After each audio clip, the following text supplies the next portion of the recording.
महिलांनी त्यांच्या हक्कासाठी उभं राहण्यासाठी हं. म्हणजे सशक्तीकरण त्यांचं होण्यासाठी तुम्ही काय सल्ला द्याल महिलांना? सगळ्यात पहिले तर शिक्षण. हो. शिक्षण खूप आवश्यक आहे. बरोबर.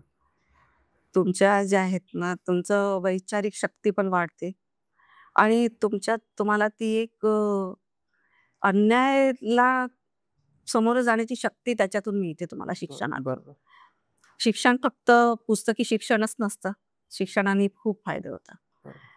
आणि दुसरी गोष्ट त्यांनी आर्थिक सबलता आली पाहिजे. बरोबर. महिलांनी काम केलंच पाहिजे. प्रत्येक महिलांनी काम केलंच पाहिजे, असं माझं मत आहे. बरोबर. की आर्थिक सबलता असेल ना, तर तुम्ही त्यांच्यावर डिपेंडंट नाही राहत. हं. तुम्हाला निर्णय घेता येतात हं. आणि घरातलं तुम्हाला एक वेगळं स्थान पण मिळतं. बरोबर. त्यामुळे ही 2 गोष्टी तर फारच आवश्यक आहे. आणि सगळ्यात महत्त्वाचं सांगू का? हं. स्त्रियांपेक्षाही मला म्हणायचं पुरुषांनाच हं. सांगायचं आहे जास्त. हं. आणि संस्काराबद्दल जास्त सांगायचं आहे. हं. काय होतंय माहिती आहे का? आपण आहे ना, लहानपणापासून आहे ना मुला-मुलींमध्ये खूप भेद करतो. हो. त्यामुळे आहे ना असं तयार झालं. मुलगा बाहेरून आला, त्याला कधीच म्हणत नाही, "तू 7च्या आत घरात ये" म्हणून. "जा, तू चाललाय ना, रात्री उशीर होणार, चाबी घेऊन जा लॅचची, बंद करून टाकून येऊन जाशील, येशील तेव्हा. हं. मग व्यवस्थित ये, फक्त एवढंच." हं, हं. त्याला कधीच म्हणणार नाही. हं, हं. तो काय बाहेर उनाडक्या करतोय ते हं. बघणार सुद्धा नाही. हं, हं. सगळं म्हणजे त्यांचं चालतं. अ, ग्लासभर पाणी द्यायलाच भावाने सांगायचं, "बहीण पाणी दे" म्हणून. हं, हं. असं होतं. लहान-लहान गोष्टी खूप लहान-लहान गोष्टी असतात. अ, आता तुम्हाला सांगते आता अ, घरात पुरुष आहे ना, नुसता टॉवेलवर फिरतो. हं. थोडं म्हणजे एक तो मानसिक कसं हे आहे ना, की तो कसाही राहू शकतो. तो दोघांमधला जो भेद आहे ना, तो भेद कुठेतरी त्यांच्या डोक्यातला संपवायला पाहिजे.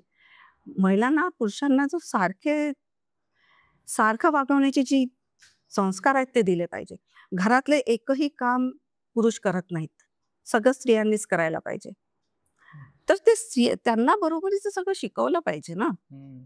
त्याच्यामुळे तो बरोबरीचा दर्जा त्यांना दिला पाहिजे, बरोबर. असं मला म्हणायचंय. हं, हं, हं. तर ते आहे. आता दुसरं सांगते, की आईसोबत वडील जे आहेत ना, अगदी तिला त्रास देतात, तिला मारतात किंवा तिला काय जे काही करतात, ती सहन करते. ह्या ह्या बालमनावर काय बिघडतं?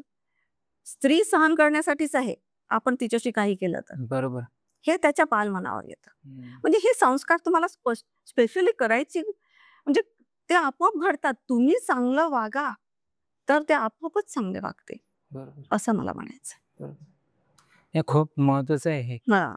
ते कारण ते तुम्ही कसं करताय ना, त्यांच्यावर तुम्ही असं ऑटोमॅटिकली ते संस्कार होत असतात. संस्कार होत ते जातात. बघून त्यांना बघून दिसतंय. तसंच संस्कार होतात. बरोबर असं आहे. आहे. अ